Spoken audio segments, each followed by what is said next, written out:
What's up guys, Zoom here of the P.a.c.m.a.n, and I just finished building my Pac-Man deck. I haven't been able to play test it in real life, but I figured I would do a few test draws and just kind of show you how it plays, even though I've done it again. I've done a playthrough on DevPro, but again, real life is different, so yeah, we'll just draw a sample hand. Got De La Cuda, Swarm Scarabs, Needle Sealing, Phoenix Chain, Wabaku, and then for the 6th card, got a Pot of Duality. So we've already got a pretty good setup here. We've got some good clearing. We've got our draw, monster destruction, effect negation, and stall. So I would go ahead and play Duality, revealing Threatening Roar, Wall of Revealing Light, and Marshmallow. In this case, I think I would most likely pick Threatening Roar, even though it's not the most optimal. We'll shuffle everything back into the deck. Now again, this isn't going to be any sort of combo video. This deck doesn't really run on too many combos. It's not even that toolboxy. It's just it works on pure advantage. So out of these, just pull up my hand. I think we would want to play De La Cuda face down, and then just set Threatening Roar, and then Phoenix Chain, in case they want to get rid of him. So usually on their turn they're going to attack, and you'll pop Threatening Roar. If they get an effect off that you don't really want, go into Phoenix Chain. Next turn, we'll draw into another Duality. Just for the extra draw, I'm going to flip Lakuda, go into Worm Links. Very, very nice.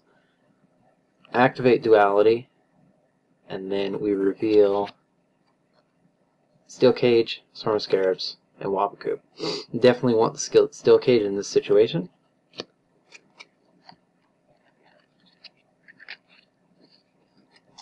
And then again, shuffle.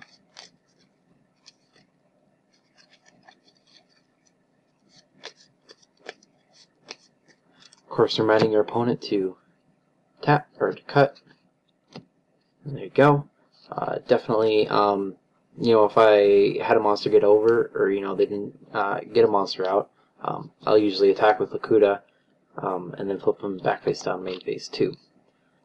Activate Steel Cage, and then set Worm Links.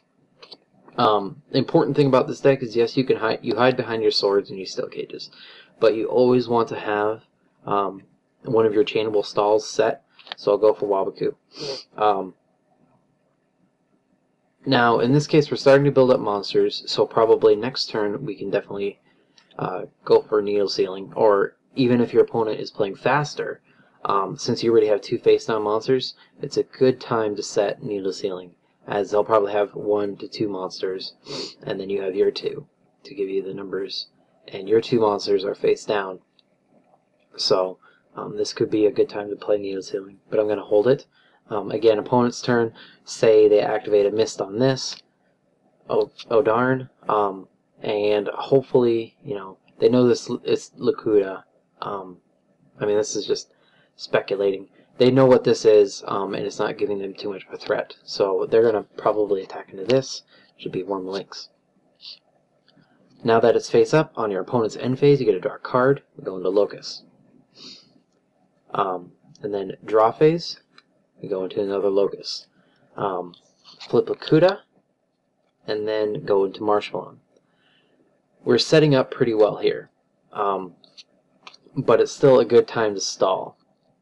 So again, we'll set him, and then depending on what they're running, you can either go with a Locust or a Scarabs. I think we're in a pretty good situation. And I don't really feel like going into Marshmallow at this point. So we can go and we'll set Scarabs and then set Needle Sealing. They're probably going to go off, and Needle Sealing is our only out.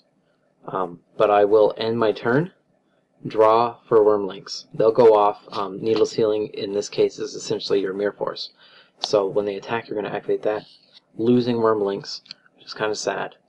But they will lose all their monsters. And then, so they'll probably end the turn, draw into a Solemn. Not half bad. Set that.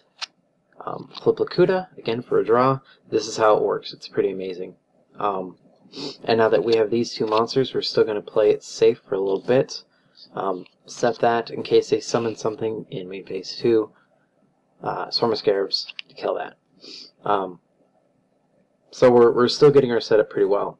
I'm going to go ahead and set my Marshmallow, and then set Waboku. So now we have our Solemn face down.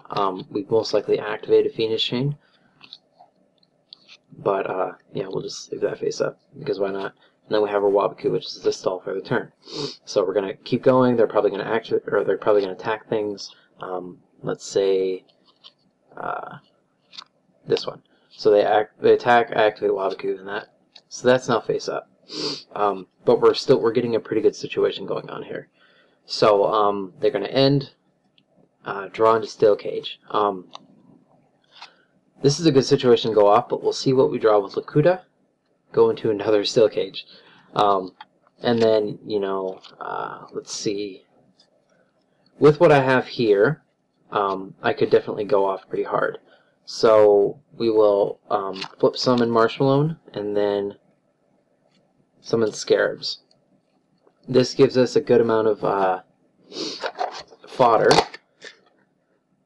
Pull out my extra deck. So best bet would be to overlay these two, whoa there, into Leviathan. Not a bad choice. Leviathan is here to help to start setting up the graveyard for your lights and darks. And then since we already have a light, there's a dark attached, we'll go ahead and go into Zen Maidens. So we have attack and defense. Activate Leviathan's effect, ditching that, and then we can attack straight through or whatever. And then on main phase 2, activate Steel Cage. There you go. So again, they're going to go. We have a pretty good field set up. We have a good defense. Pretty dang good offense. Draw into Swords. We'll sit on that. Go ahead and set Locust, and then I don't know, ditch him. Because why not? Now we have a good 3,000 attack beater on the field. Wow, my shuffling is terrible. But we have a good, 3,000 attack, pretty good defense, and then your Magic and Trap popping every turn. So Steel Cage would be gone at that point. We draw into another Swords. Go ahead and activate that.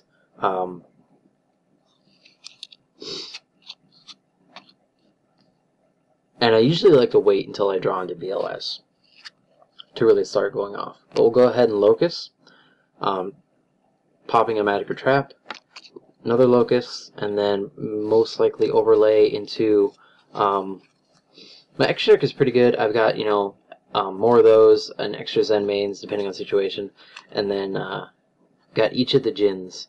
Really only ever going into Muzu or Ten Tempo, but Mellow Melody can work out pretty well. So let's say he's giving us a run for our money.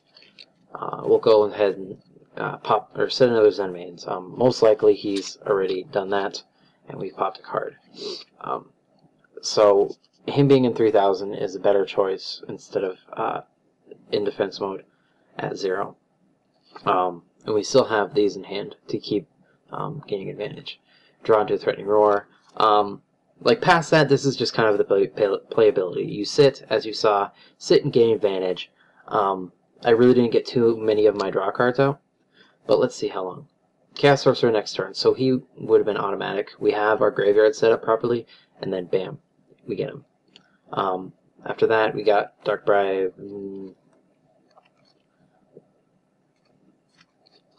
Not the best draw. A lot of my cards seem to stack together, like there's the 2 Starlight Roads. and there's BLS. So a few turns down the line, we definitely would have gotten him, and very easily swung for game. And again, we had the solemn face down, and stuff like that. I will most likely be putting this video up after I get some playtesting done. I'm going to take this to locals tomorrow. Today is Monday, locals is Tuesday, so I'll have this out on Thursday. I'm pretty sure that's when I'll release this video. Wednesday is going to be locals report for this actual deck, and then I'll just release this after that, after I've really explained it all and gotten some more real life experience out of it. But yeah, that's it. Again, I was just doing a test hand there. Maybe we'll just do another first turn. So we'll shuffle.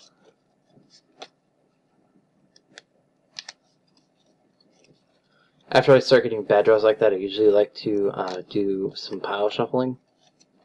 But I very rarely have had that experience in the deck. Usually just a good shuffle does me well. Alright, we'll just do one more. So we've drawn a T-Roar.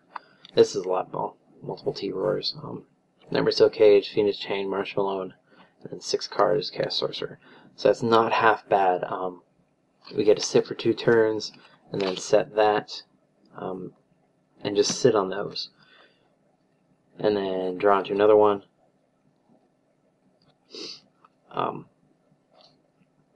And just, again, sit on that. So we most likely activated that. Well, if this is sitting, then we can still sit on it as long as possible, but you always keep your chainable face down. You know, if you want to, go ahead and set your Marshmallow. Getting a light in the grave isn't half bad. Drew into a Wabaku there, then a De La Cuda, so we can start gaining advantage and stuff like that. Yeah, the duality for some nice things. And then we have our light and dark setup off of Leviathan with Scarabs and a Marshmallow.